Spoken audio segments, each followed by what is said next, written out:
Right, Vale Wood. Certainly.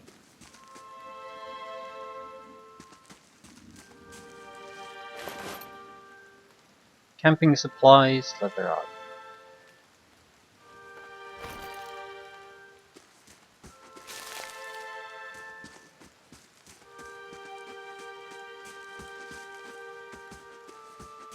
Gonna need to find some other party members very quickly.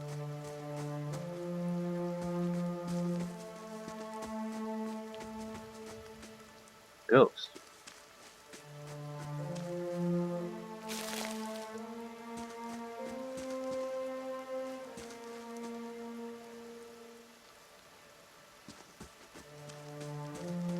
Somewhat curious how the crafting works.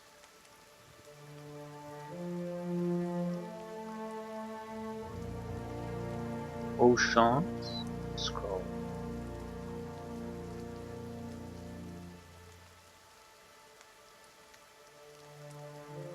Have enough for this. It seems like a huge waste of our money at the moment to make a single scroll though.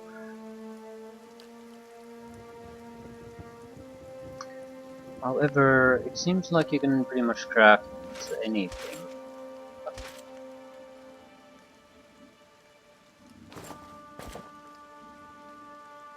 No, it's enchanting.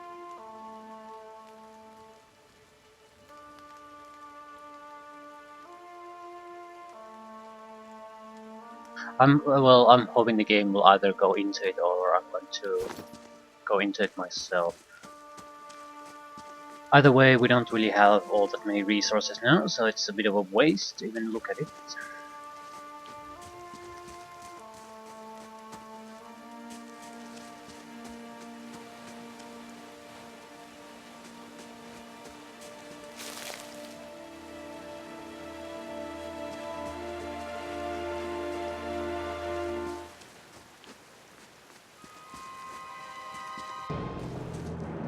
An outlaw. We discovered a bandit camp. That'd be good.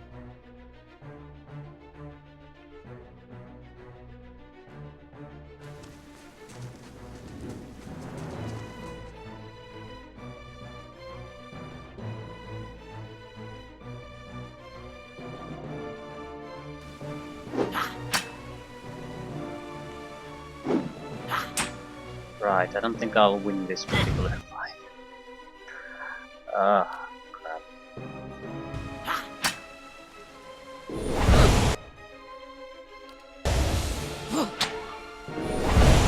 Let us end this!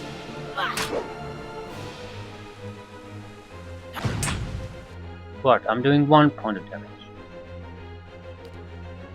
Yeah. Arthur. Shall we go? Right, Silver Lucy.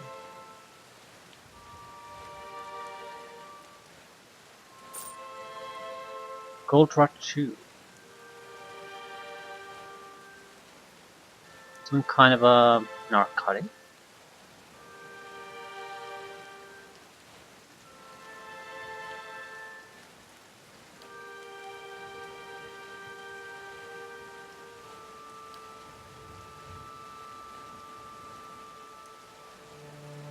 Wonder if should I take a proper weapon?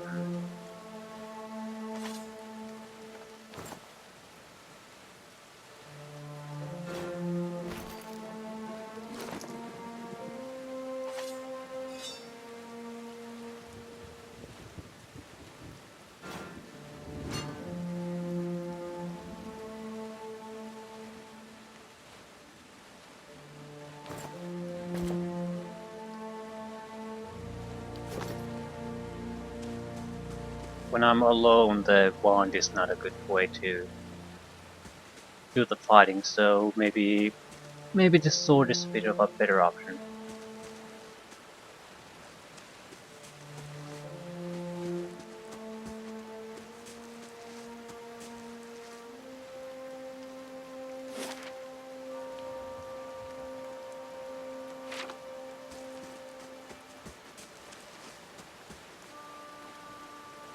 Didn't look like the bandit camp was anything too bad for us. Ooh, Zilrips.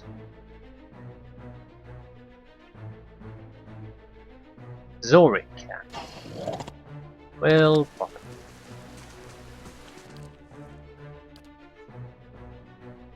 Arthur, Werther, Arthur, Werther. Right, constant interruptions.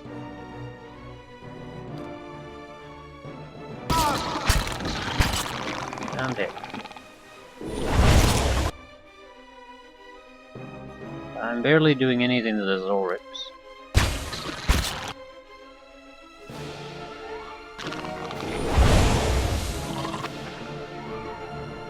Right.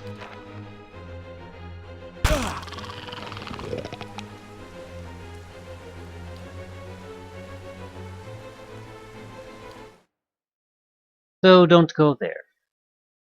Accuracy on the spells isn't exactly perfect either. Certainly.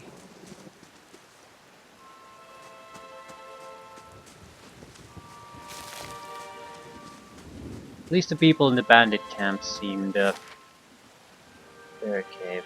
Seemed like they weren't all hostile.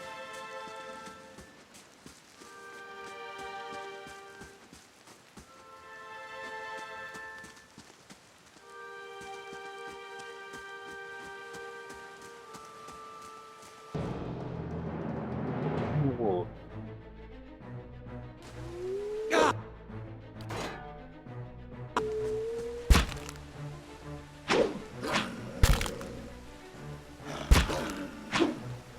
Not hitting at all.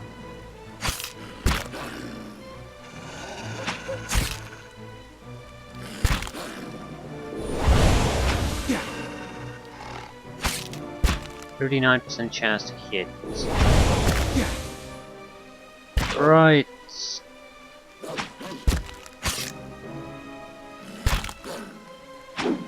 Naturally, I don't really have much armor, or what is it, deflection defense?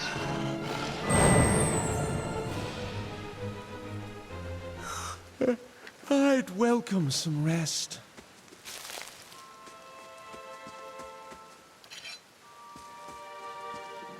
Shattered pieces of a crate are strewn across the dirt, along with a few muddy vegetables.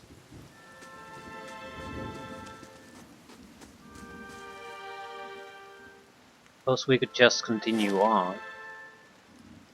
But bandit camps seem to have at least people who we could talk to. The grass is still flattened behind the wagon's wheel. Barrels of cabbages, potatoes, and squash have been overturned and abandoned.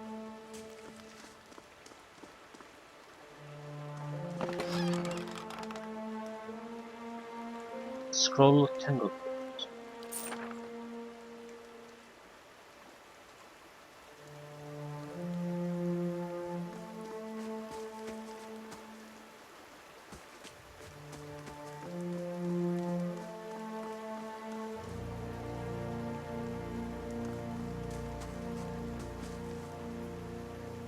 Hail, traveler.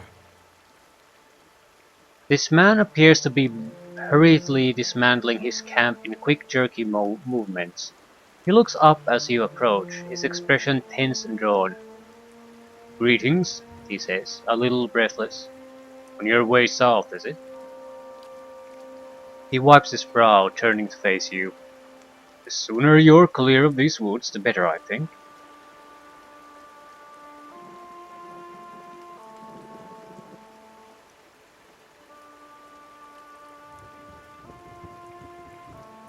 Yeah, our caravan was attacked. I've been trying to get to Gilded Vale. Hard luck, and I'm sorry to hear it. You should be fine from here. There's no missing the Vale if you keep to the road, and you haven't far to walk. But you'll want to keep clear of this place after that. We were just attacked north of here. Me and a friend of mine. We came out here to hunt some deer. Came up on a bear instead. great monstrous thing. And Pearly? He didn't make it. He shakes his head. I don't know what I'll tell his wife. In any case, this forest already cost me a friend. I'm heading home before it takes anything else. Who are you? Name's Nonton. Born and raised in Gilded Vale. Haven't had a spot of luck since. His face twists. Luckier than Pearly, I suppose. In any case, this forest already cost me a friend. Oh, okay. Where did you find the bear? In a cave a ways up that way. He turns to point to the northwest. I wouldn't seek it out if I were you. It was a great brute of a beast. Would hate to hear that it took another life. Tell me about more details on the attack. We didn't see it coming. Downton's voice shakes a little as he speaks. We were following a stag. Early, he saw something in the brambles and we went tearing off after it. We all but stumbled into the cave. Poor Pearly didn't stand a chance. The bear was on top of him before we knew what was happening. The beasts will take what they will, I suppose. He smiles sadly, and this time, Gilliwain's favor fell upon the bear.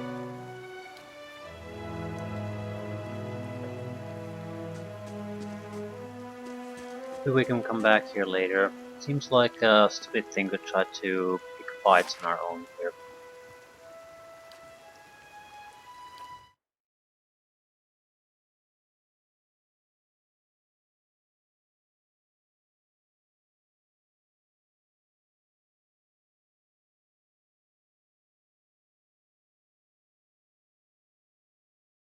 Shall we get some shut-eye? So I'm tired.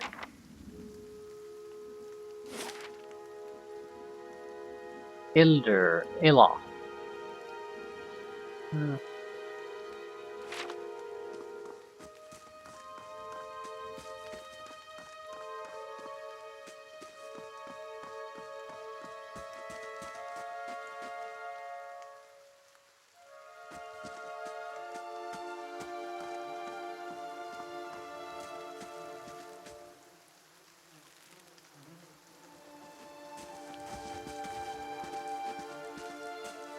You must be one of the new settlers.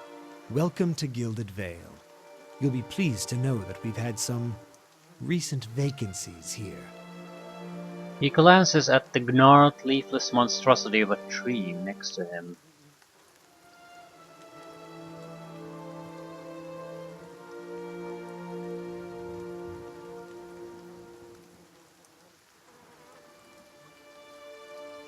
Do you welcome everyone this way? The only answer you hear is the buzzing of flies from the tree. Of course, we'll need to make some inquiries first. The inestimable Lord Radric VII has taken great pains to insulate our town from Widewind's legacy. Have you ever sired a Hollowborn child? What are you talking about? An infant born without a soul, of course. Lord Raderick has made it his first priority to eliminate this scourge from our village. I should warn you, stranger. Here in Gilded Vale, we have a special place for dissidents, charlatans, and those who would hide a curse in our midst. He steps to the side and inclines his head over so slightly toward the deformed tree. His lordship's wife is with child and due any day now. Without his approval, I shan't be able to find you a permanent settlement. It will have to wait until after the birth. We can continue our interview then, after the bell tolls from Radric's hold to signal my lord's new heir. In the meantime, you can find temporary accommodations at the inn just southwest of here.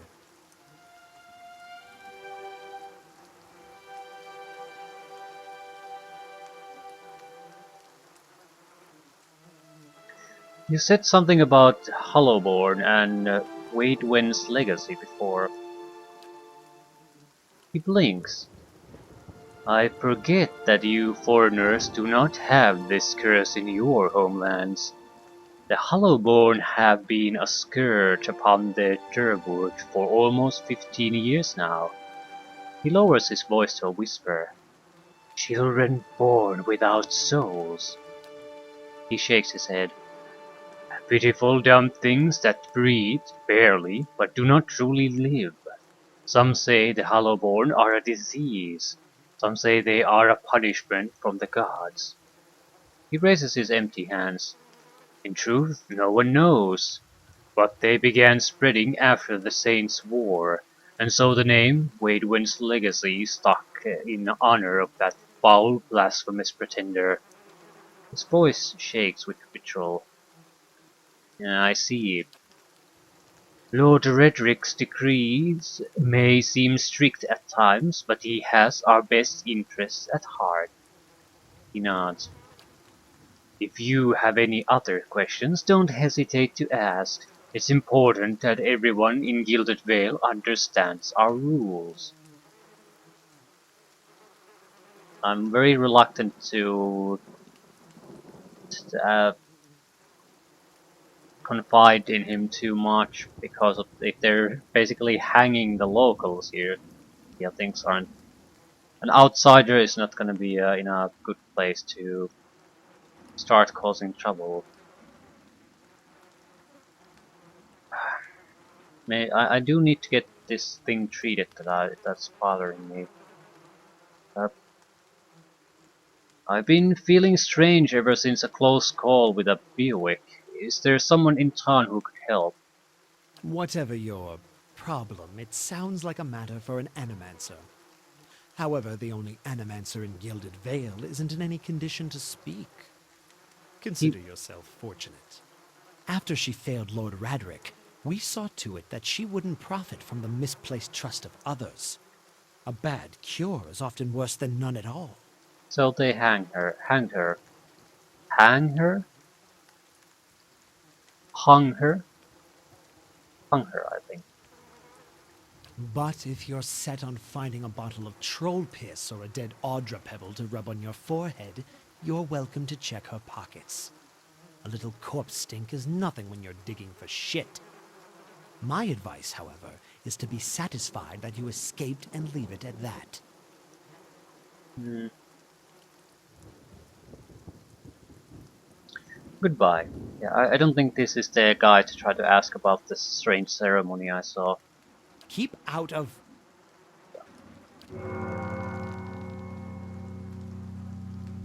Listen! 2 tolls. Let that be the last. 3. Gods have mercy.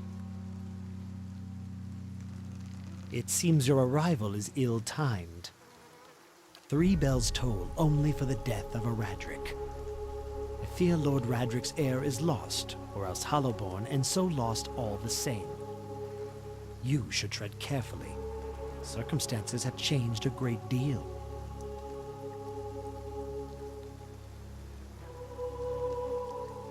What do you mean?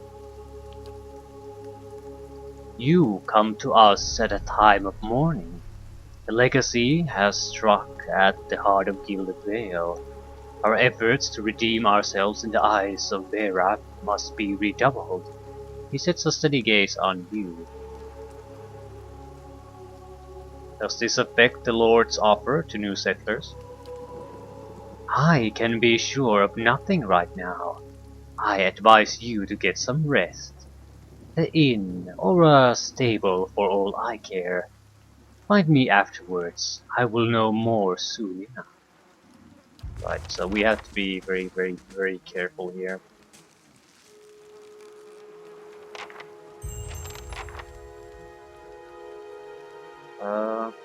What's the remains of the healer? Heater. Were you looking for someone in that tree? I could introduce you. Looking for anyone who can help me feel better.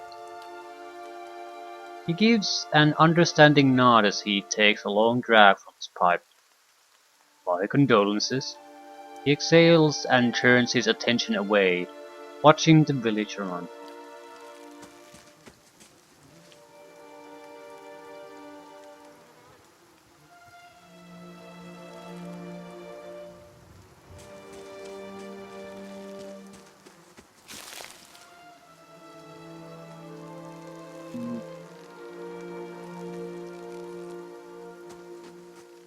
Not exactly a happy place.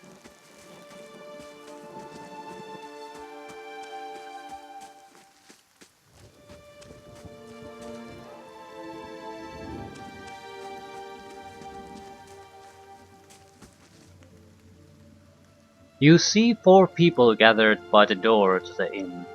Their raised voices and chopping gestures suggest an argument reaching its climax. The first figure raises his hands for calm. His face is partially obscured by a hood, but his height and stature suggest an elf. I meant no offense. Let's put this matter to rest over a round, shall we? My treat. Hoping to soothe our pride with a few Adira coppers, eh? We don't need your coin.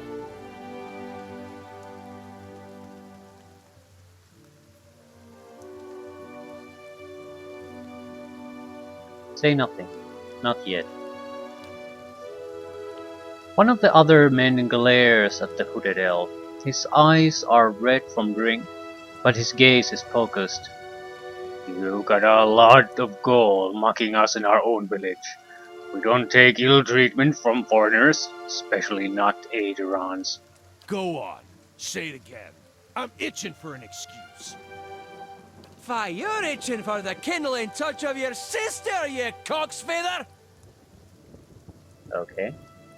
I'll cut that barrel-looking tongue out of your head. This is a misunderstanding. I didn't say whatever it is you think I said. We've nigh quarrel. That's where you're wrong. Yeah, it's gonna be a fight at this point.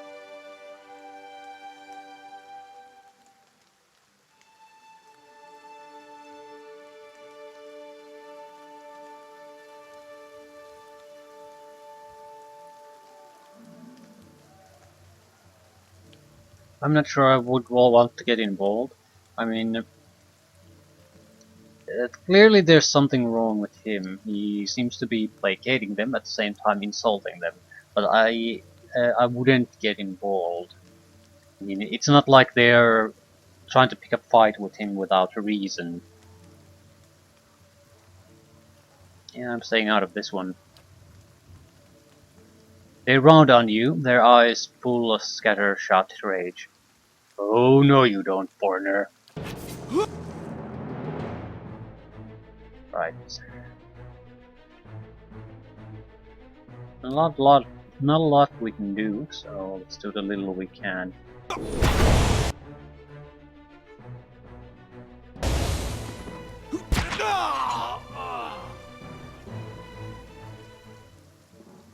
As the last of the attackers falls, the elf turns to you, the tension almost gone from his smooth face.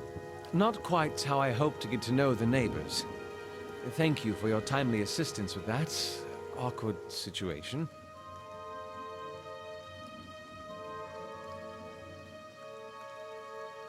You're welcome. Courtesy is a rare pleasure in these parts, though your accent suggests that you are no more local than I.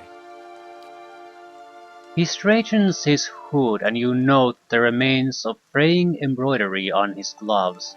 His boots are caked with the dirt of many months' travel, but the leatherwork beneath it is sturdy and fine.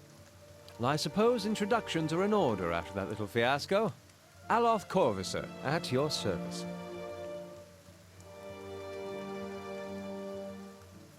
Tell me about yourself. Well, I'm a wizard by training, and an adventurer by necessity. I was born in the Seathwood, part of the mainland of the Adir Empire, and both of my parents served the nobility, which afforded me an education for which I am grateful. However, there were no open positions in those houses, and so I decided to seek new means in a new land.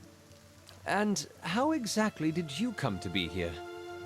I was traveling with a caravan, but we were separated near some ruins. In Gwithan ruins? Oh, those can be dangerous places during the best of times, which these are not. And half the locals would arrest you for trespassing, and the rest would kill you outright. I'm curious, what exactly did you find there?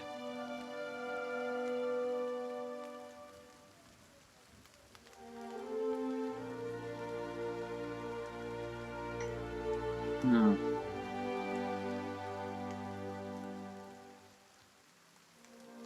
Several hooded figures operating a strange machine. Aloth goggles at you silently, apparently assessing your earnestness. Finally he gives you a clipped, awkward laugh. You do manage to find yourself in rather interesting predicaments. So what are you doing in Gilded Vale? He sort of told me, but just how did you manage to cross those three drunks? I'm afraid that was a matter of misunderstandings and mistranslations. It doesn't help that people in these parts remember their war with Adir like it was yesterday. You did make a rather lewd suggestion regarding one of the aggressors and his own sister. Ah, that. He clears his throat and adjusts his sleeves. As I tried to tell them, they misheard me. Happens all too easily after a few pints, and the accent doesn't help. I see. For which I am grateful. Let's discuss something else, shall we? What are you doing here? An excellent question. I came looking for fresh air and cheap land. Instead, the magistrate gave me directions to the inn and a story about the local lord's expectant wife. But I take it that's a familiar tale. And you?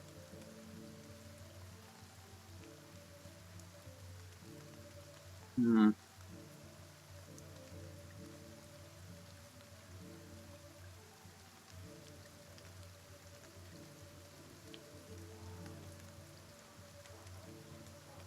Like you said, I'm also a settler. Indeed. In that case, welcome to Gilded Vale, a true refuge from civilization. You don't exactly look like a settler. Begging your pardon, but neither do you. Yet, circumstances can find a person in the strangest of places. Yeah, I should get going. As should I, given recent events. It's just as well. I've had enough of the watered wine and lumpy beds at the inn. They say even the owner tired of the place. Just up and left one day. It explains quite a lot about the upkeep. Perhaps I could join you. I could use a change of scenery, and I find it's better to travel in numbers. Yeah, two mages sucks, but at the same time, two mages is still a lot better than a single mage, so yeah, let's go. Excellent. I shall follow you. He's a much sturdier fellow than I am. We don't necessarily want everything here. I don't want simple clothing or shitty daggers, anything like that.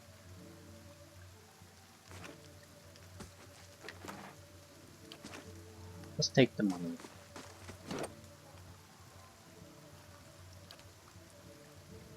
Second level wizard, second level wizard. He doesn't have a lot of might. He has dexterity and intelligence, some perception.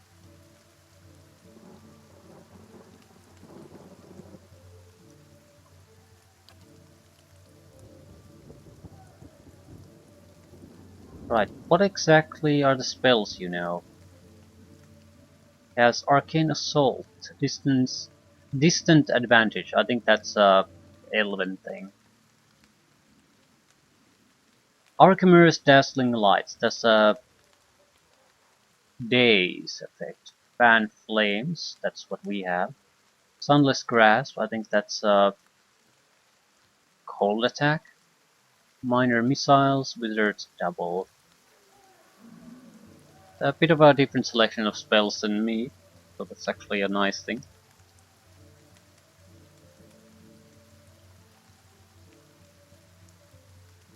What items?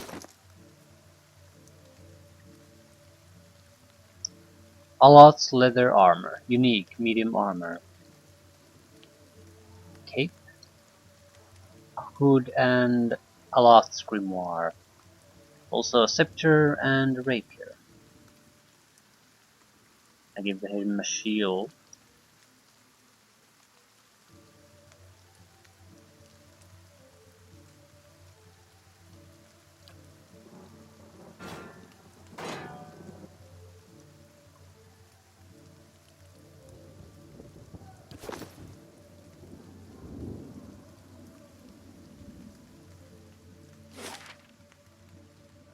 Blackhound Inn. Road to west. Road to south. Road to east. We might as well... No. We do want to rest, but at the same time I want to talk to as many people as we can at this point. See if we can get someone else to join. Two wizards sort of sucks.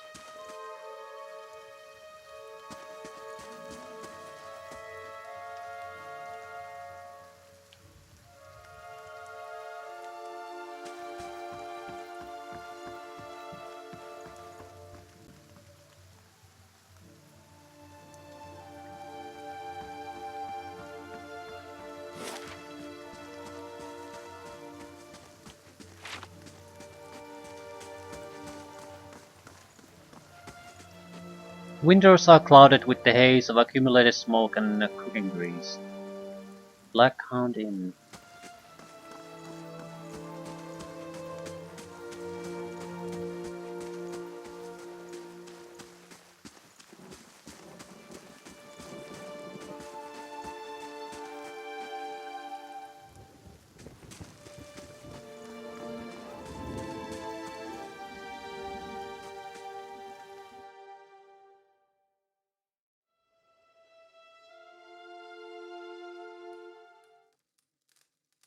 Ophrah.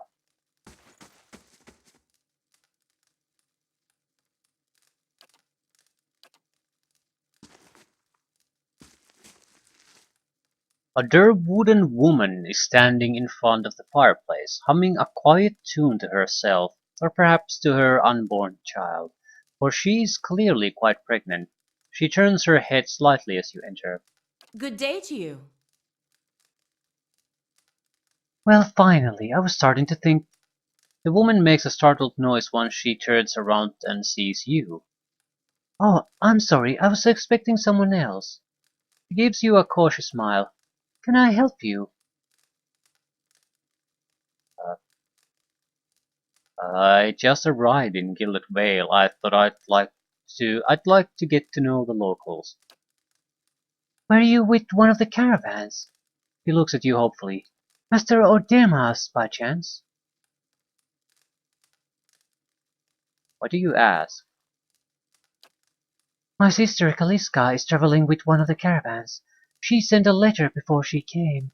Said she was going to pay her way by working as a guard for the caravan master. She always was a tough one. He pauses. I don't suppose you've seen her on the road, or the caravan perhaps. It's Master Ordemas.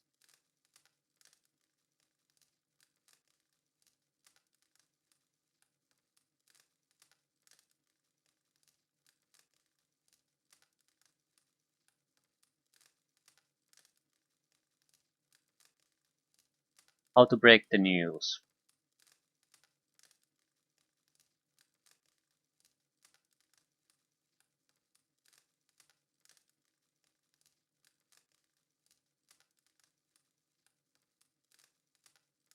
Hmm. I was with that caravan. I'm afraid the rest of the caravan was killed. Ophrah covers her mouth with a hand, eyes wide with horror. For a few moments she can manage nothing but a strangled, voiceless gasping, and her eyes brimming with tears. I knew. I told her it was a dangerous path to take. Kalissa was always so certain she could take on any danger. Ophrah sniffs. Oh, my poor sister. I, I'm sorry, stranger. I just can't believe she's gone. If only I hadn't called her here. If I hadn't written to her, she might still be alive somewhere. Oprah's face crumples, and a solitary tear slides down her cheek.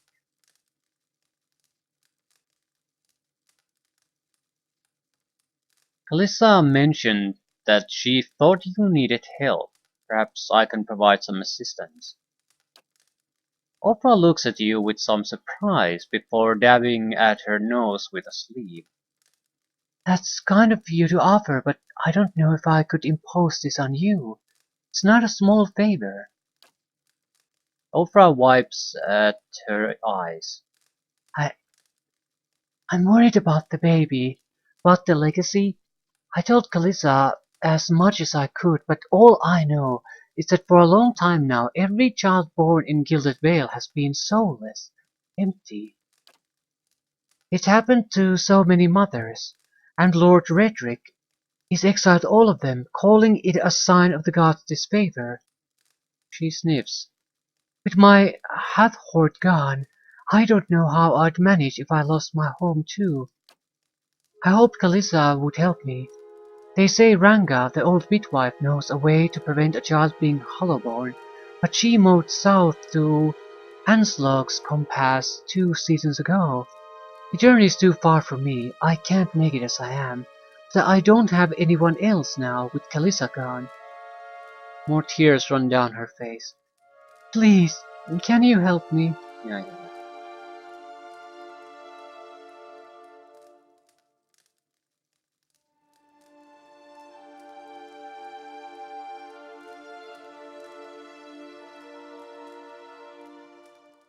Sure, why not? I'll find Ranga for you. Oprah blinks, eyes wide. You will? Oh God, bless you. Here, I'll give you a coin to pay her with. You needn't trouble yourself with that. I think it's a drink she fashions out of. Well, I'm not sure, but it shouldn't be too much of a burden to carry back. 20 coppers. You have earned a reputation. Reputations can be held with communities or factions in the Eastern Reach and will affect how members of that group respond to you. In some cases, friends or enemies of those groups will also react to your affiliations. Helping a group will increase your positive reputation with that group. Harming a group will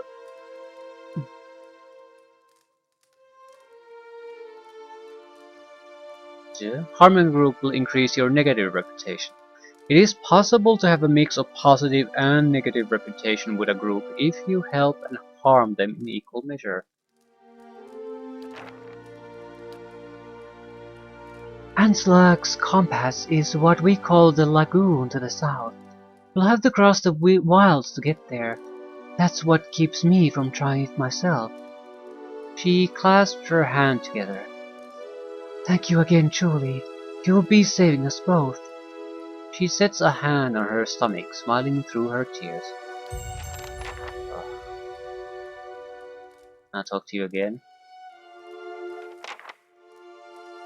This worn dog-eared book is titled Travels Upon the Kelglass Sea. There is an etched illustration of a vast-finned leviathan. Good day to you. Any chance you could tell me a few things about Gilded Vale? I can certainly try. What would you like to know? Tell me about the village.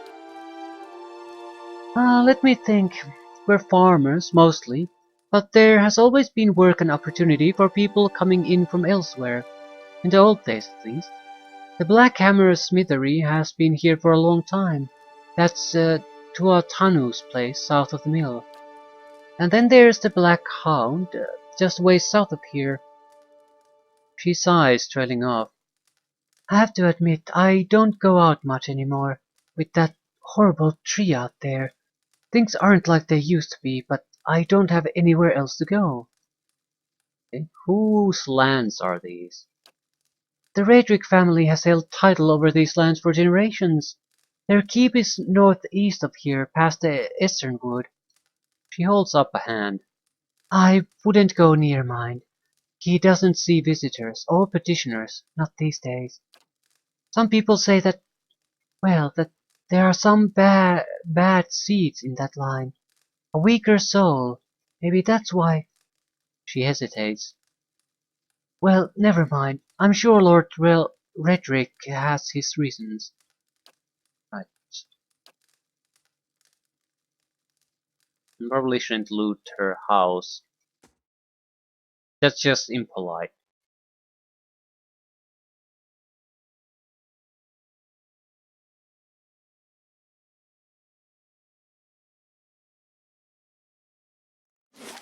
Hmm.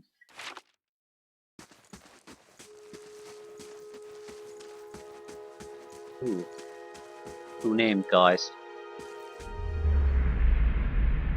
Zlox the Usurper. As you near, you feel a vibrant history contained in the essence of this man's soul. Voices from its past seem to call out to you. Reach out for the soul. You see a lone man standing in a field. He looks around, surveying the crops. Occasionally he bends to examine a leaf up close. He is intent on what he is doing, completely absorbed in his work. This man approaches him from behind. He moves slowly, but does nothing to mask his approach. In his hand he holds a large sword.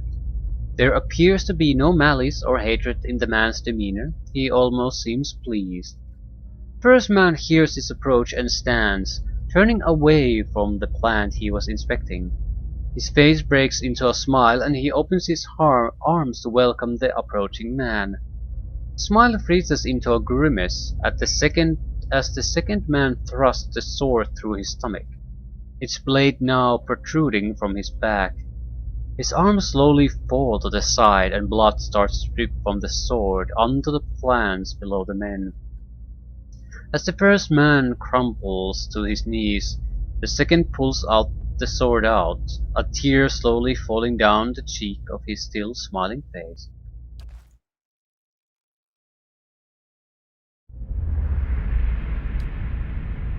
You see a small group of people gathered around the ruins of a house.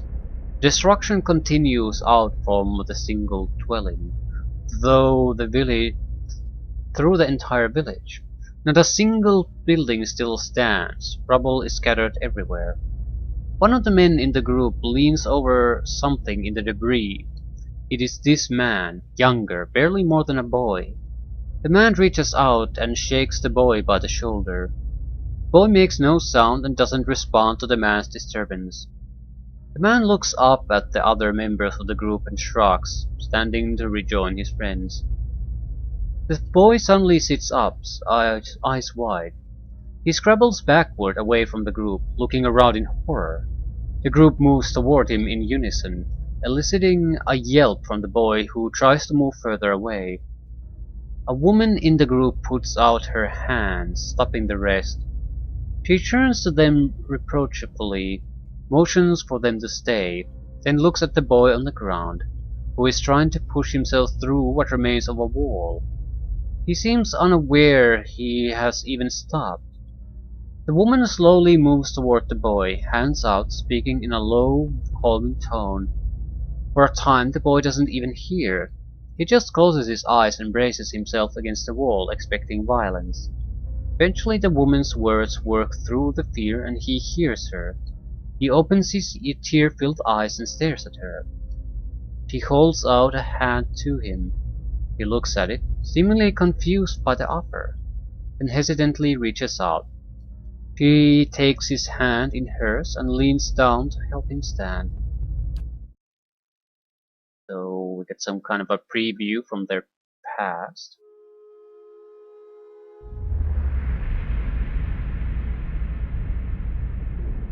But I can't do anything but Yes? see that vision. Oh? Why? Certainly.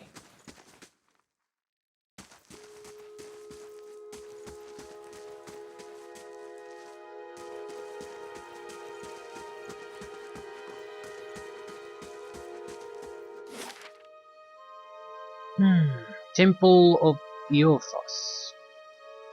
Either. What's so special about Either? He did have a portrait, so I thought he was something special, but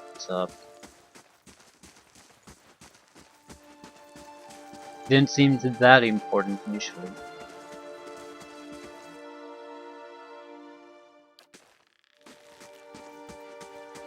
Just a guy smoking a pipe.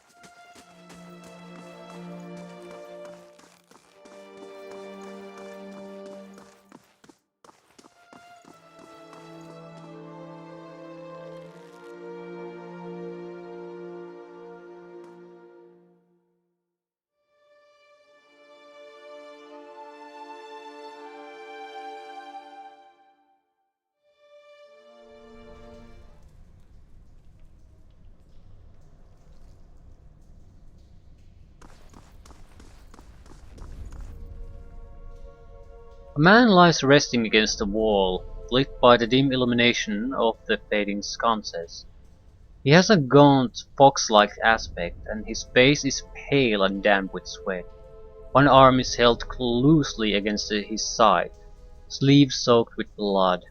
He gives you an anxious glance as you near, his features twisted with pain. Have a care if you mean to go in. He casts a quick look towards the doorway to his left. This place is not so empty as I thought. This temple isn't what it used to be. Probably for the best, times being as they are. He groans and shifts position, wincing. I'm no looter, if that's what you're thinking. Not one of the faithful either. Just wanted to do some good, I suppose. My arm clawed up for it. He regards you warily. Maybe you'd have better luck. What happened to you? I was trying to avoid the spiders. He breathes a quiet laugh. I ran into a scolder. Might have gone a little better for me if the beast hadn't knocked the sword right out of my hand. Good blade too. Probably still lying there in the dust. He smiles wearily. But I'm not, so that's alright. It's not a bad wound, I think, just hurts.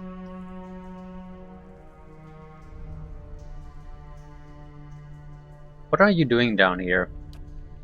The man points a finger upwards. These ruins around us used to be a temple of Eothas, the scattered god. A grand temple at that. His worshippers would come from all over Durwood, from Reed Seras even. Until the war, of course. Even then you'd get some of the stubborn ones. The ones that couldn't get it through their heads that their god was dead and gone.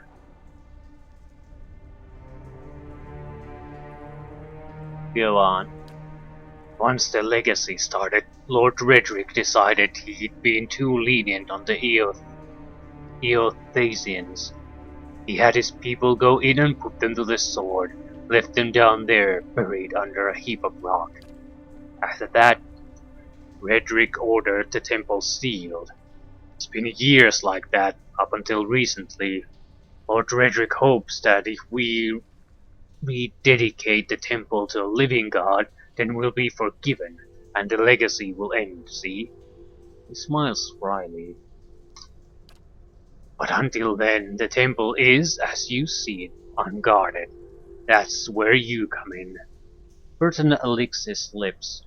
Those priests, maybe they didn't have a lick of sense between them, but they still didn't deserve to go like that. Chopped down in their god's house. Doesn't sit right with me. If you can get down there, find their remains, maybe we can finally give them a proper burial. Burton breathes out. No small task. There's coin in it for you if you need motivating. Alok's cautious expression softens. A pleasant surprise to see that someone around here has a shred of respect for the dead.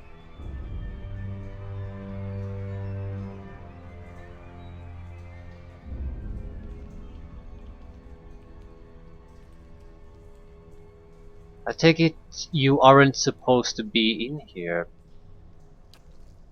Burton laughs pretty bleakly. Well, I meant to be in and out, nice and quick. I'm not hurting anyone, it's just Lord Redrick's forbidden anyone having anything to do with the scattered god. It'd be a little harder to explain to him than you. It's a good cause though, isn't it? And you could make some coin in the process. Hmm. I'll find them. Then by the flame I owe you a good turn. But listen, the temple's been sealed off for so long it's crawling with creatures. But if you get past them, the priest would have been down on the floor. They'll be there still if they're anywhere. Those priests had all kinds of secret chambers, switches in the walls, trick sconces, that kind of thing. Keep an eye out and take care down there. I wouldn't want to have to send someone else after your remains. I'll wait here by the stairs and keep a lookout. Maybe try to patch myself up some. Right. Run away! I don't have a thief and I don't have a fighter, so I'm not comfortable going into these type of places, especially when there's still at least a possibility that there might be one of those classes here in this village. Well, maybe one of the bandit camp would be a thief that would be interested in joining us. That would be my first place to go instead of this village.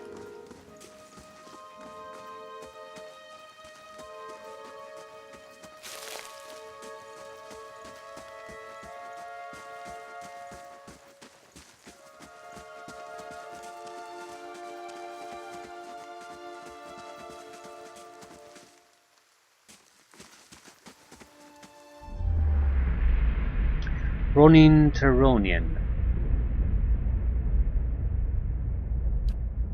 You see a group of people standing around a wagon, transfixed on a sword as it swings in a large graceful arc. This man holds the sword, passing it from hand to hand with a relaxed ease, making the blade dance in front of his audience. He tosses it into the air, spins, then puts his arm behind his back to catch it. The crowd claps excitedly, and a couple of them gasp, certain that they were about to see a tragedy. You see a room, bright and warm, covered in greenery. There isn't a spot in the entire space that doesn't have some kind of plant growing in it. Small germinating seeds in a corner here, large sprawling vines climbing the walls there. Although most of the plants are actually in some kind of a container, there are a few that have grown from the dirt floor itself. These are just as lovingly cared for as anything else in the room. This man wanders through the plants, smiling at each and every one, an old pipe clenched between his teeth. Stopping next to one, he touches a leaf, lifting it up to look at the underside, then gently rubs it between his fingers. He takes a small handful of the soil it grows in and crushes it with his fingers. Satisfied, he drops the soil back into the pot and continues to the next plant. He hums a low, cheery tune as he moves among the plants, occasionally stopping to sing a few words of something to one of them. Finally he reaches the door, having visited every plant in the room. He turns back to look at them, a look of serene pleasure on his face. Then he turns back and is gone.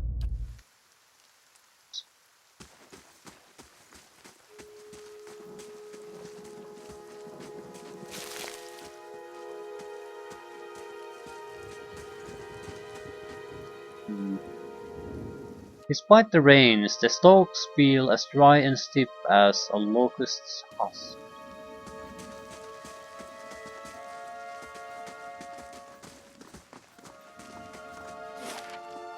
Okay, there's the Smithery Ingrott's house and the windmills left for us.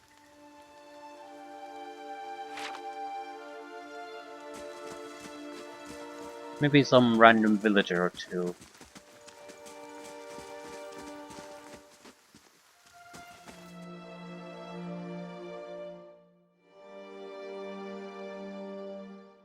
But we can't find anyone new. I'm thinking of still going back to the previous map. Maybe see if we can get one of the bandits to join us.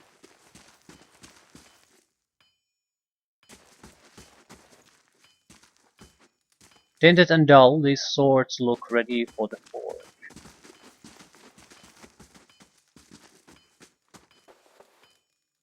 The bellows sigh into the furnace, and the coals burn brighter still.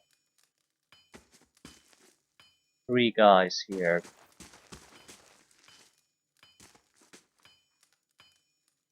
An account of Tuatanu's sails. The pages are nearly empty.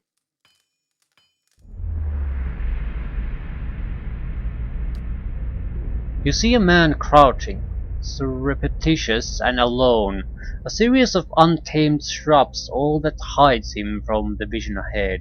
His eyes are locked on a Delemgan, beautiful and terrible, eyes half-lidded as she hums. A bird with fantastic blue and orange plumage sits on her shoulder, thrilling gently, and the man is entranced. Trembling, tentative, he stands, and the tranquillity is broken by the bird's startled squawk. The Delimgan half smiles, beckoning with twig-like fingers. She does not speak as he approaches. His mouth is dripping sounds of awe and admiration. She waits, coy and tempting, and with agonizing slowness he is before her. Then something changes. She sees something hanging limply from his side, and begins to hiss. Fingers suddenly claws and eyes black with hate. He has no time to reach for his axe or grimoire as she strikes, and just as soon as she strikes, she is gone. The only evidence of her existence, the shuddering wreck on the ground. He grabs at his grimoire nevertheless and begins to chant. But the words of a magical language of his own imagining scribbled in a maniacal shorthand, ring hollow, and the silence continues unabated. He turns and shrugs at someone or something, but if there is something there you do not see it.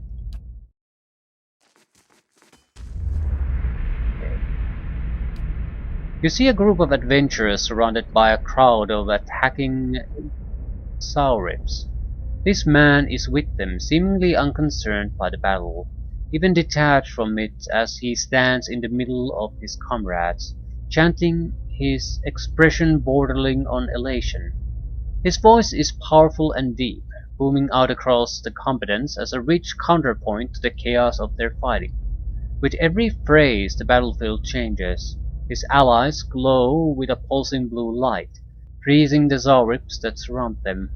A blazing pyre erupts from the ground, cutting and burning the creatures and sending them scattering. One of the falling Zaurips suddenly explodes as 3 giant grubs crawl from its corpse and attack the remaining enemies. The man continues to chant, thoroughly enthralled in the joy of the moment. Finally, the creatures have been reduced to 1. His allies stand back as the man approaches it, still chanting. He removes his hammer and swings it at the Zaurip. His phrase ends as the hammer connects with its head, punctuating the spell and bringing his song to an end. Watanu. This Aumawa. This Aumawa man is of an impressive build, towering above the countertop. His skin is the dusky blue of the deeper oceans, and his thick arms boast corded muscle. Small ears frame a square-jawed face, coated in smeared soot and arcing black tattoos alike. He offers you a broad smile as you approach. Welcome. You are the first new face I've seen in quite some time. What can I do for you? Is this your shop? That it is. Been here near on 20 years now. Seen all manner of things over the years. Good luck and bad. Watanu glances at the guard standing watch along the wall. But the Black Hammer smithery remains. What do you have? You come to us at a strange time, I'm afraid. The stock's not what it used to be, but we've fine weapons and armor to offer yet. All forged right here at the Black Hammer. Hey, what happened? We just don't have the supplies. Been expecting the next delivery for near on a week now, and haven't seen a sign of it. Having to expect that they were hit by bandits. The road to out east is crawling with them, or my workers ran off with the wagons themselves, maybe, to make some coin. Tuatanu snorts, as if that lot would dare. He is right about the bandits. The dire situations in villages like this and the exodus to the cities has created far too many opportunities for unscrupulous sorts. Watanu scratches his jaw, thinking, if you happen to be headed that way, maybe you could keep an eye out for a supply wagon. Or my shipment at least. They'd be cutting through the Black Meadow, I expect. Only good road for it. As it is, most of our weapons go to His Grace, Lord Frederick. Watanu glances at the nearby guard. And that is as it should be. But it doesn't leave much for outsiders. We just don't have the iron. Where was the wagon traveling from? We sent the wagon up to New Heomar with weapons, and it swings around through Lockholm and the like to purchase supplies. Shortest route back is through the Black Meadow, and then north through the wilds. But Hanu shakes his head. Had a trader come through with word they'd made it to Lockholm, but haven't heard a thing since. Yeah, I'll find your supplies. Totonu nods. Then you have my thanks. You bring those supplies back and I'll have plenty more to offer you. A discount to start. Oh, and if you find my workers, tell them to hurry it up or they can take up farming instead. Hey, are you selling something? Greetings. Old wool. 5,000 copper piece arbalest. 200 crossbow.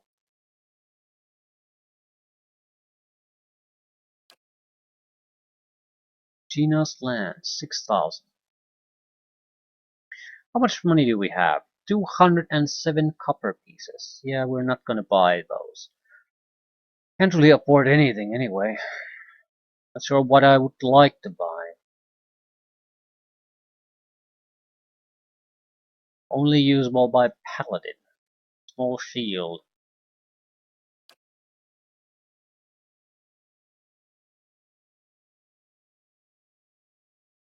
So any kind of a even weak magical item is several thousand copper pieces.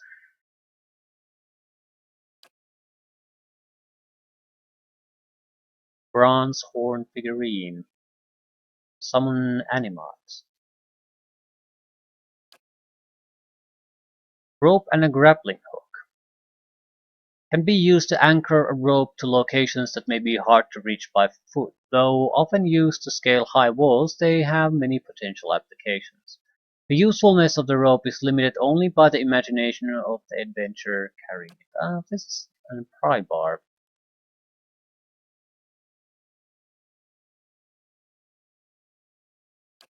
I'm sort of thinking we should buy a pry bar and a rope and a grappling hook. That's pretty much all we can afford. We might have some crap we can get rid of.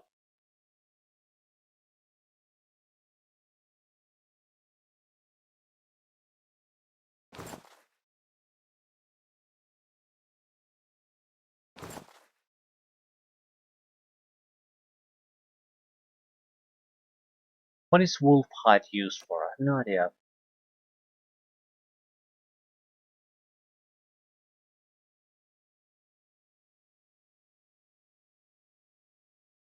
More might and move speed, minus perception.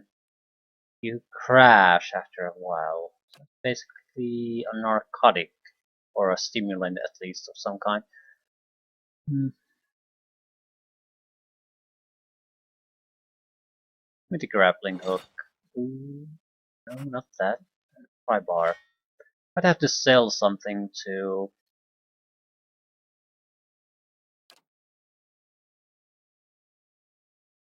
get everything we want. We have too many bows.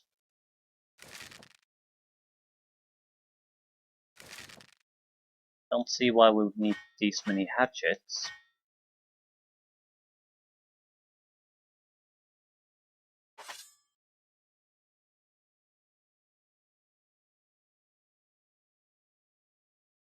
Hmm. Right.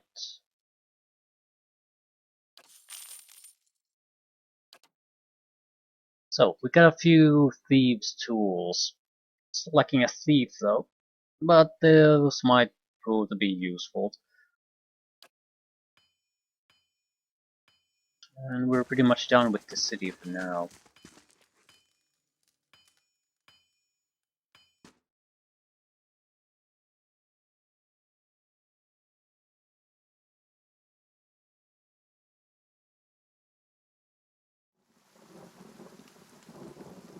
Wonder if there's a way to talk to the people I see visions from.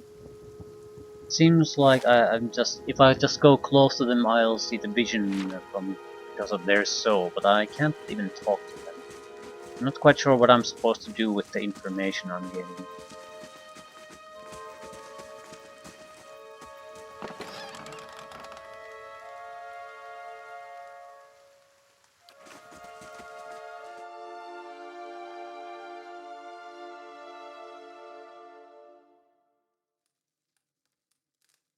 Nonsense.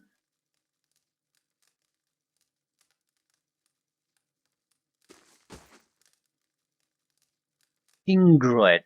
This man and woman appears to have been deep in conversation, working at closing two bulging satchels. They move to embrace until the woman notices you approach and pauses, her smile faltering a little. Good day, stranger. Can we help you? She looks so... she looks to her companion, brows furrowing with confusion. Do you know this man, Nonton? Nonton coughs. Yes, I think we met in the Vale Wood. I warned him about the bear. He inclines his head. Glad to see you made it. Was there something else you wanted?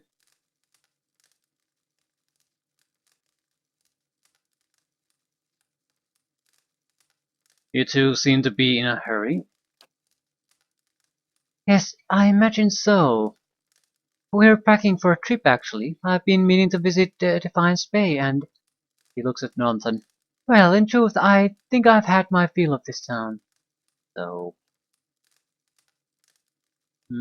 I don't think the bear killed his friend. Nonton reaches to take her hand. It's time for some new scenery. Hmm. I don't see why I should get involved. I don't know that he is even a murderer, and I certainly don't know why he would have murdered his friend. So, is there anything you can tell me about Gilded Vale? Ingrid smiles wryly. Only that you'll want to be moving on as soon as you can. You'll have seen the tree, I imagine. But the rot goes deeper. If you were looking for work, I'd say you have a better chance of it elsewhere. We're headed for Defiance Bay ourselves. Sure, go ahead.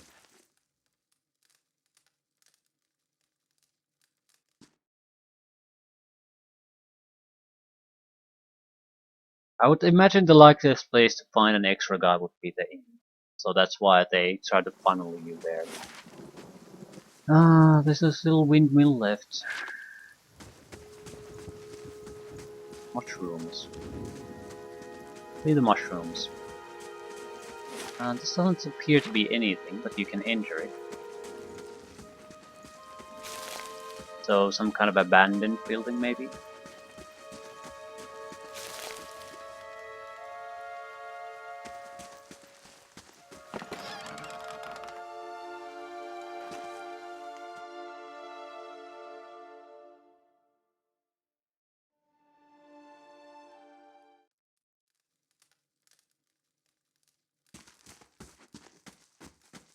Rats scurry behind the sacks.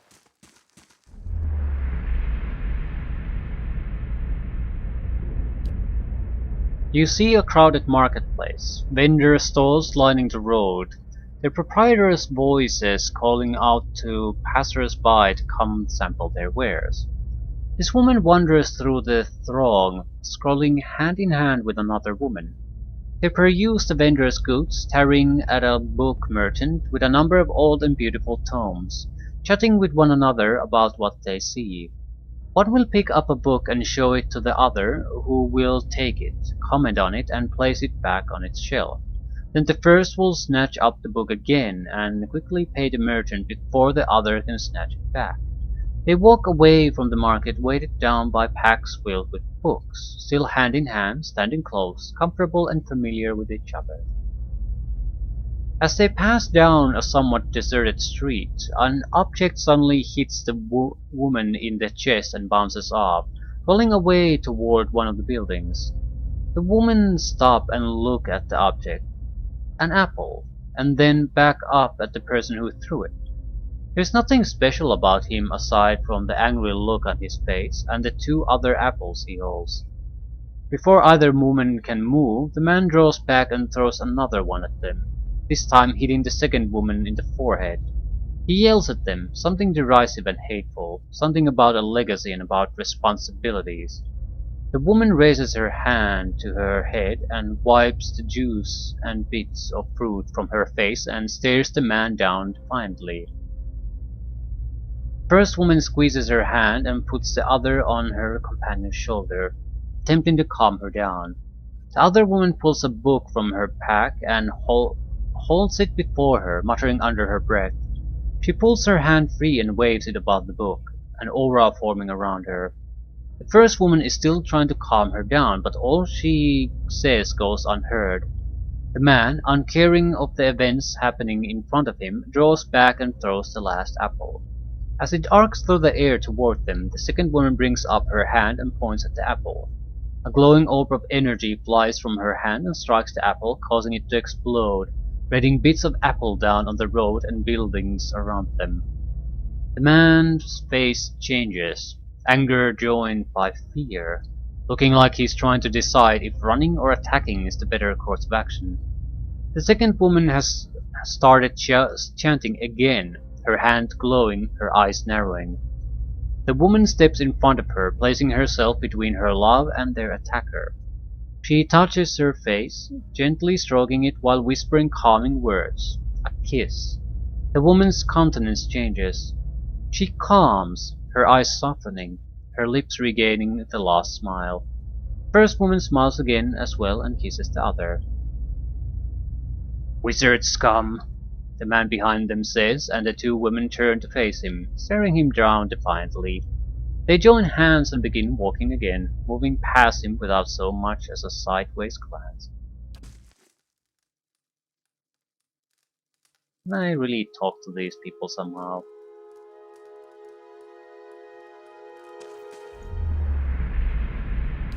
It sort of bothers me. You can probably try to talk to everyone. Is there a way to make it happen? Doesn't Oh? seem to be an option for it. How may I help?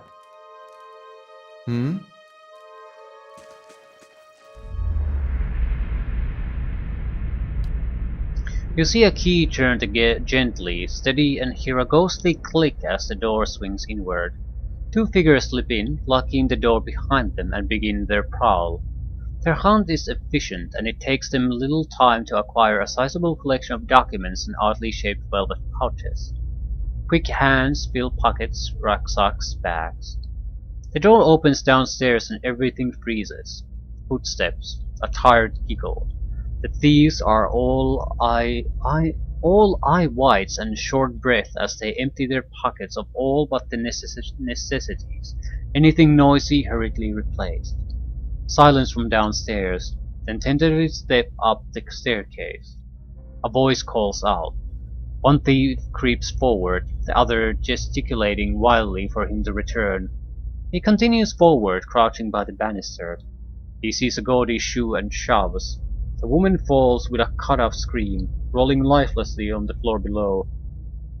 Swearing, the second thief grabs her brother and they make their escape, collecting whatever of value they can on the way out. Certainly.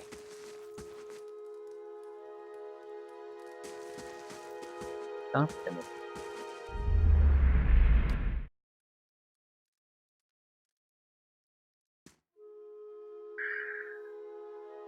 So I can just look into people's souls, but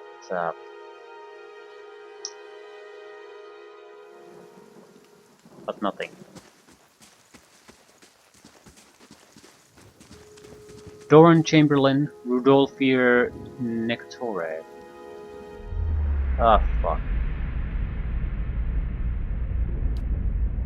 You see a large crowd gathered in the middle of the courtyard. This man stands in the midst of them, a cloak pulled over his head, holding it close around his neck. The crowd has congregated around a platform and they all watch, transfixed, as a man is led to the platform flanked by two city guardsmen.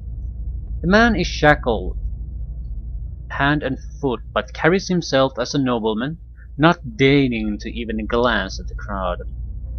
The cloaked man pulls his cover closer around his face and turns to leave, hunching over to avoid being seen. A crier on the platform unrolls a parchment and begins to read, but the man pays no attention, intent on getting away from the courtyard. The crier's voice grows louder and more intense as he reads, and a voice from the crowd starts to punctuate his sentences. The jeers and shouts grow more frequent, and with each one the cloaked man flinches and his shoulders droop. He breaks from the crowd, coming to the edge of the courtyard as the crier reaches the end of his proclamation. The crowd grows silent again, save for the occasional shout. The man turns back to look at the platform, seeing his father kneeling before the block, neck exposed.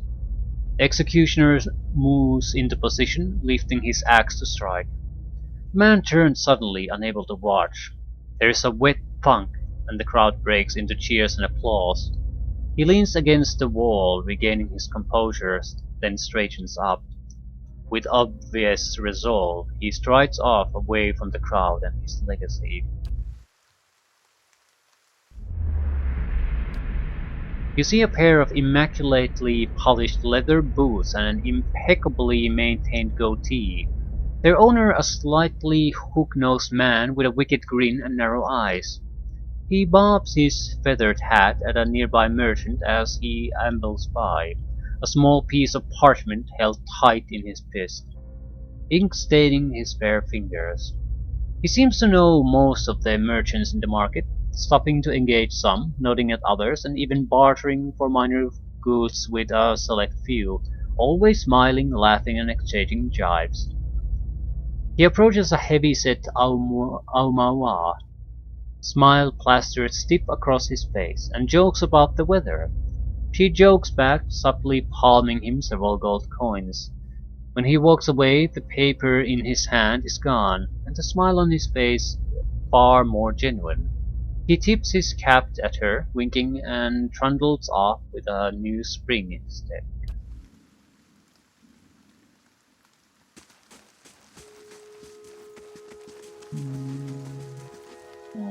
Yes.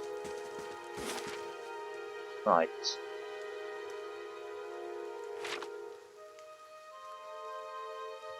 We might have missed a few ingredients, things like that. Look at it here. Ooh. Things are happening! We know there's more grain in there, Thrumbell. We won't settle for scraps while you grow fat on our crops.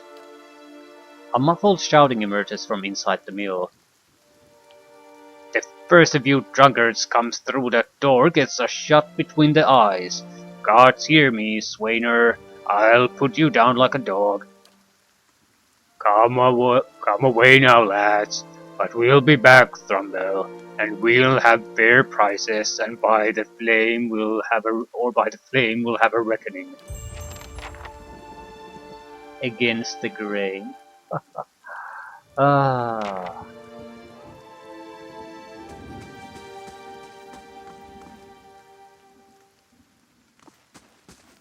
Name of the quest.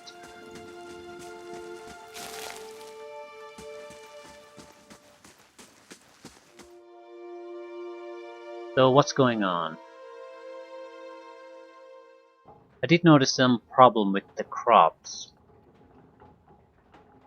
An elven man stands before you, his relatively stocky build suggesting a life of labor. His face is pale and drawn, and his eyes wide. Behind him, a younger man and woman exchange worried glances. The miller raises a club as you enter. It shakes violently in his grip. Get back if you value your life. Hold on, I'm not here to hurt anyone. The miller hesitates, then lowers his club a fraction. Who are you? Is Wayner roping foreigners into his little crusade now? My name is Huron. I've only just arrived in Gilded Vale. Thornbull shakes his head.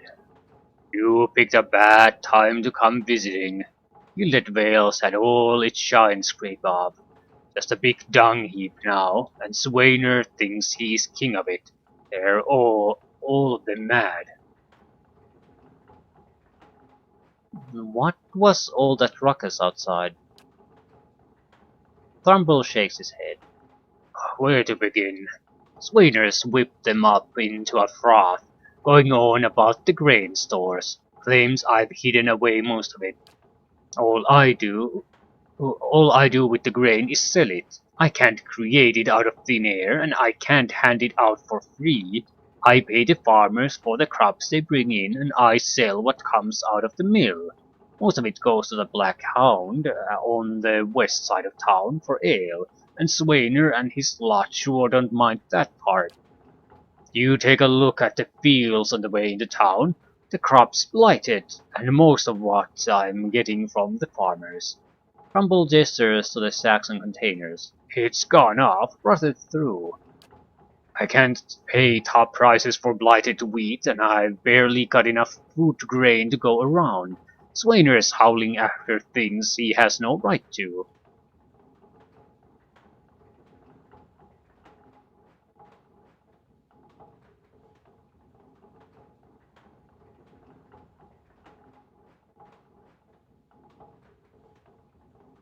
Seems like a pretty clean story for a messy situation. Humble frowns. It's not. He pauses. Look, Swainer's always been a rotten bastard, with stores so limited. Maybe I save the good stuff for people who deserve it. Ofra, for instance. She's expecting a child. Should I let her starve instead? Hmm. Do the villagers know about the grain supply? Some, the innkeeper for instance. It's better not to worry anyone.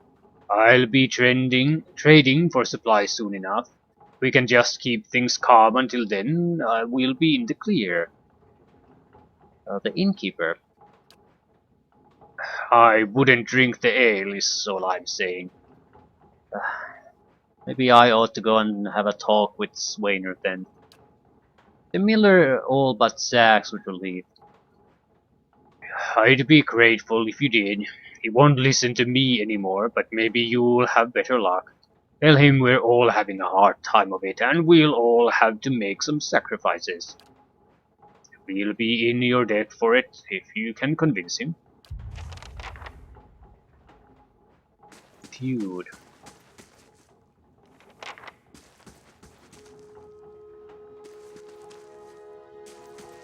And his children. So I'm gonna hold my ass to the inn and leave things there. I'll see if there's someone who might be able to join us. I still haven't taken a look at this building.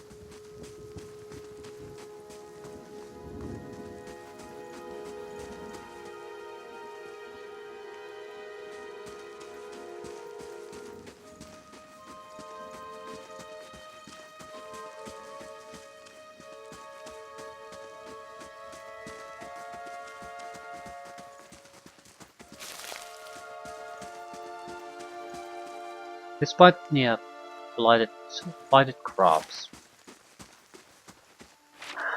Right.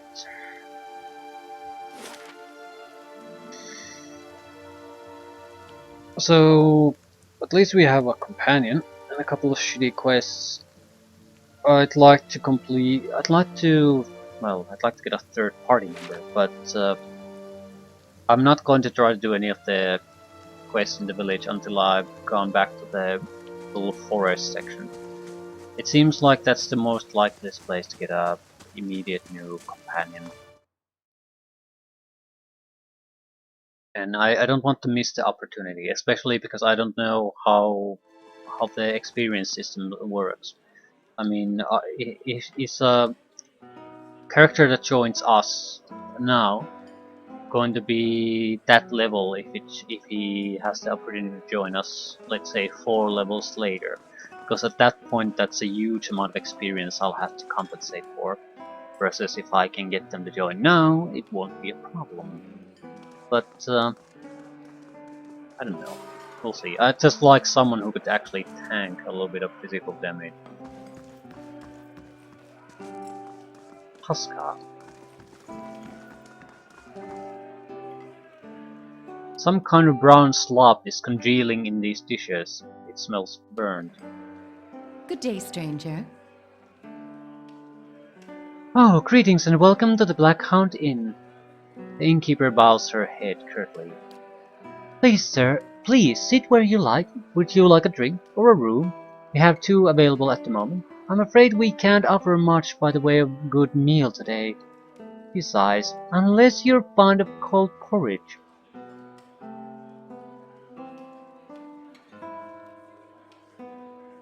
I could use some reliable help. Do you know anyone looking for work? Oh, well, I wouldn't say I can speak from experience, but we do have certain sort of coming by looking for work from time to time. If you want to hire someone on, I'd be happy to send them your way. Or a level 1 adventurer. Uh,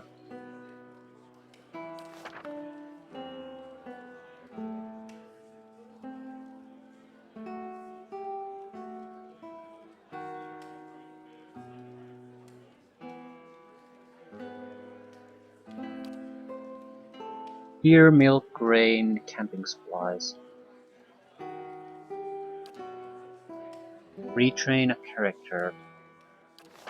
Party management. No companions available for hire. Right. From the party management screen you can see what your allies are up to when they aren't in the party. If you've assigned them to adventures, you can see how long it will take for them to complete their assignment. Recalling a companion or adventurer from a mission before it is completed will forfeit all the potential rewards for that assignment. Okay, that's interesting.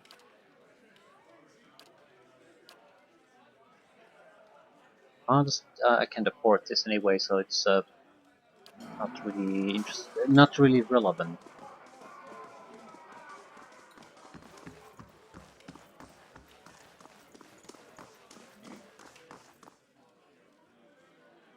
Well met, friend. Don't know who you are and don't much care. Keep walking, we're not here to chat with foreigners. Alaf narrows his eyes. Careful, looks like they're cut from the same cloth as those rowdies who attacked me. He wrinkles his nose. Smells like it too. Okay, I saw you outside the mill. What was that about? Well, someone fancies themselves a middler, eh? What's that about? It's about Tom Trumbull thinking he's king of the town on account of he's got the mill to his name. The dwarf jowls quiver with rage. It's about him barely giving us anything for the wheat we bring him, and then cutting our purses when we need to buy grain. It's about farmers going hungry while some bastard gets rich off their crops. That's what it's fucking about. Now shove off.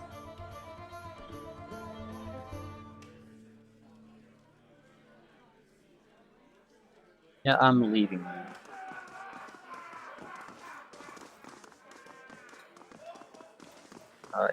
I'm not here to solve that particular quest.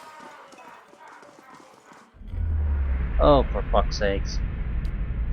You see a woman emptying her satchel onto her bed, taking stock of her inventory. Potions, bandages, tinctures, and herbs are scattered throughout her room haphazardly. She bites her lip, head tilted to the side, considering. She begins to repack one item after the other, careful deliberation undercut by shaking hands. Each item has a clearly marked place, but no matter how she repacks she isn't satisfied. The shaking worsens as she empties it out once more, one hand held to her mouth. Tears eke from her eyes as she gives up all semblance of order and shoves everything she can into the satchel, grabbing it and running out of the bare house. Straightening her back, she walks to the docks, chin high, eyes hard and red. A gangly young elf offers his condolences, but she can't see him for the oceans ahead of her.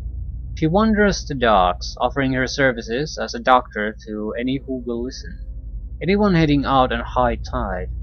Less than an hour later, she watches her childhood disappear in the distance, a tiny speck of land, and tries not to jump.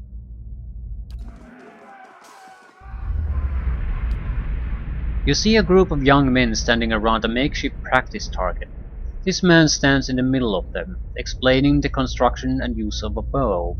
He holds it up, pointing out each part as he speaks about it and what it does. He then walks away from the target, telling them to remain where they are, and takes his place about 200 feet away. He carefully lines up his shot, explaining what he is doing as he does, and lets the arrow fly. It hits the target dead center, much to the surprise and delight of the boys near it. He smiles, walking toward the boys, talking about proper stance and how to most effectively hold a bow. A noise comes from the tree line near their practice venue and he stops. Scanning the woods, the blue eyes squint against the sun. A shadow moves, making its way through the forest behind them. He draws an arrow and lines up the shot, carefully tracking the motion of the hidden creature. Losing the arrow, he wastes no time and quickly grabs another. Boys spin, watching the arrow fly into the forest. Immediately lost among the trees.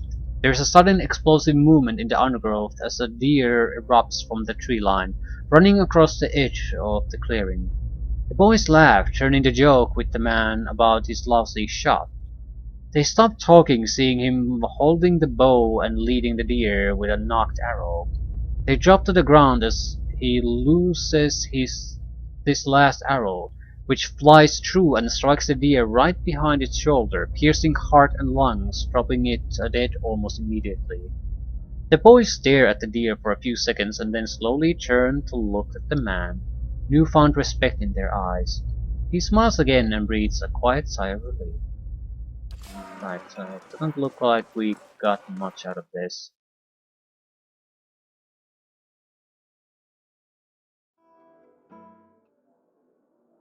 Carouser.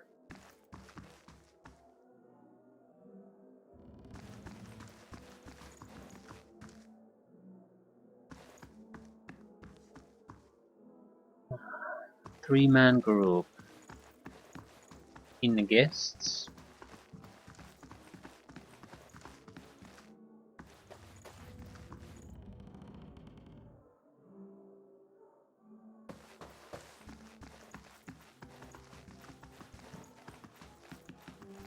Right, Black Hound. Doesn't look like there's anything interesting, unless some of these three men has something to add. Ugh, no. You see a long empty road cutting through two large crop fields. The air is silent and the land seems too still for early afternoon. This woman walks slowly on the road, leading a horse, curiously looking around. She seems to sense something wrong but is unable to discern what it is. She stops, sniffing at the air, her nose high. Her brow crinkles as she casts about, looking for something. The air is clear, no clouds. She sniffs again, still looking around, confusion clouding her face, mouthing a single word. Fire? She looks out across the fields, her confusion turning to fear. She holds her hands up to block the sun from her eyes and scans the fields again. Not finding what she was looking for, she jumps onto her horse's back and the fear quickly becoming panic. She kicks, sending the horse shooting down the path, which bends around some trees to where the farmhouse should be. She pulls up short, horror now in residence on her face, and she stares at the burned and charred mess that used to be her family's home. Tears well in her eyes as she kicks again, racing to the rubble.